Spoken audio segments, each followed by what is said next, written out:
That is delicious. That is insane. Wow. It does taste like you're just biting into this ripe apple. Perfect for the fall, honestly. That shocked me, to be honest. Today, I will be tasting these 1, 2, 3, 4, 5 bottles of sake, and I will be ranking them from worst to best. Let's just dive right in. So let's go ahead and start with this guy. I'm actually gonna have him at room temperature.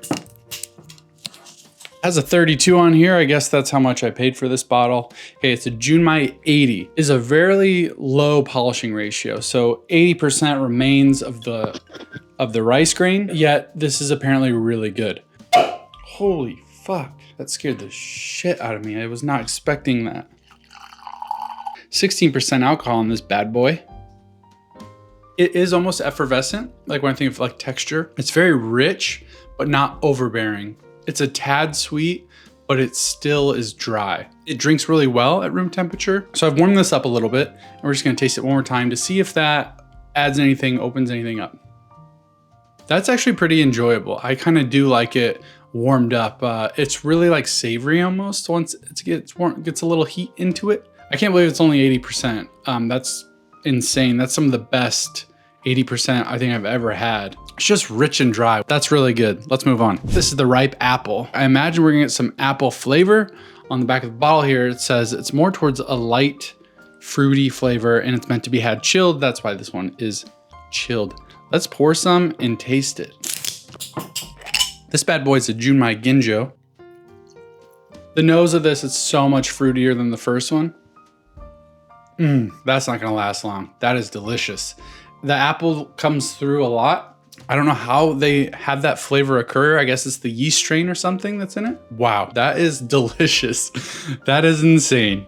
That's shocking to me because wow, it does taste like you're just biting into this ripe apple. Perfect for the fall, honestly. The more I try different sakes, I'm just blown away by the variety of flavor and the things that can happen. And what I think sake is, it just isn't. It's just something new every time. And this is fantastic. For the ranking, oh, that's a tough one. We're gonna put this up here. This is number 1 right now. I think this is number 2. And then we'll see about these guys here in a second. Okay, next up, I'm gonna say I'm a little biased on this one. This is our sparkling sake. I don't like sparkling beverages. Ooh, mama. Something beautiful happening here. Some nice, beautiful bubbles. God damn. Okay, that's delicious too. I don't know how much of it I could have, but I also like with champagne, I wouldn't have that much either. So that is a damn tasty pour. I'd buy that 10 out of times, recommend for champagne replacement. I'm gonna just rip straight from the nip here. This is incredible. Big note about this sparkling sake here is that it's only 5%. That shocked me, to be honest. I was expecting to hate it, but that was absolutely delicious. I feel like the bubbles are really small. It feels really luxurious, and it's light and fruity without being overly sweet. Okay, these last guys. I think number 1 for me, still the ripe apple. The Hirata sake is number 2.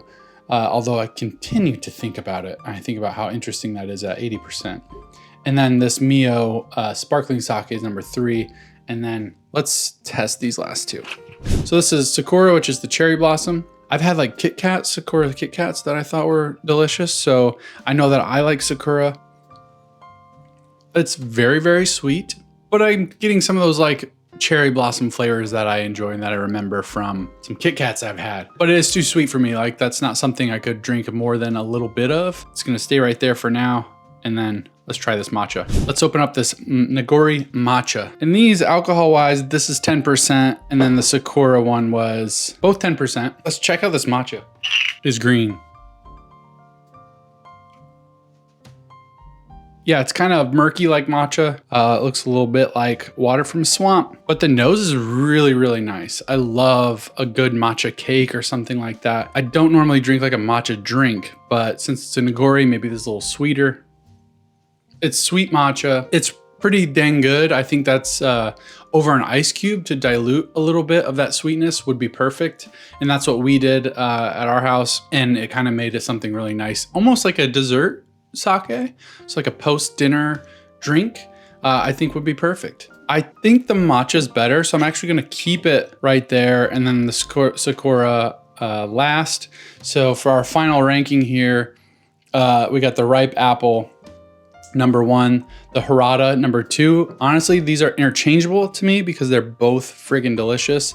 This Mio sparkling sake really shocked me. I didn't expect it like that. That's gonna be gone today. I'm gonna be having it because it's just freaking sweet and delicious and nice and light at the same time.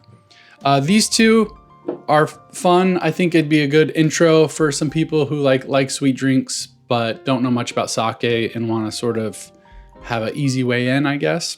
Or someone who really loves matcha, this might be their segue into sake. So they're fun, but for me, they're more like dessert beverages because they're very, very sweet. Those are the 5 sakes we have, but I have one special surprise for you. We're gonna try one more thing. So if you're still with me here, let's crack open this shochu from Kura Shochu, which is Brooklyn Kura's Koji Spirit. This is actually distilled from a secondary low temperature fermentation of the kasu, which is the sake leaves, which is basically the stuff that's left over, like the rice particles and stuff in sake. So you take that leaves and you add koji, which they've used white koji here, then you can distill this product. It's 40% alcohol and it's made right here in Brooklyn, and it's spirit distilled from rice.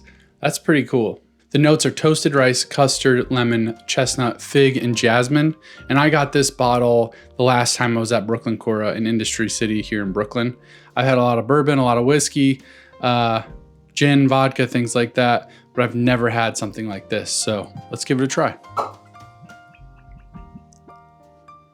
Toasted rice on the nose for sure.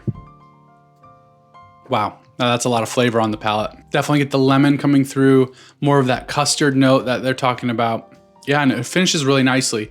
There's a ton of ways to use that in a cocktail for sure. That's really cool. Or you can just drink it straight like this. This is truly delicious.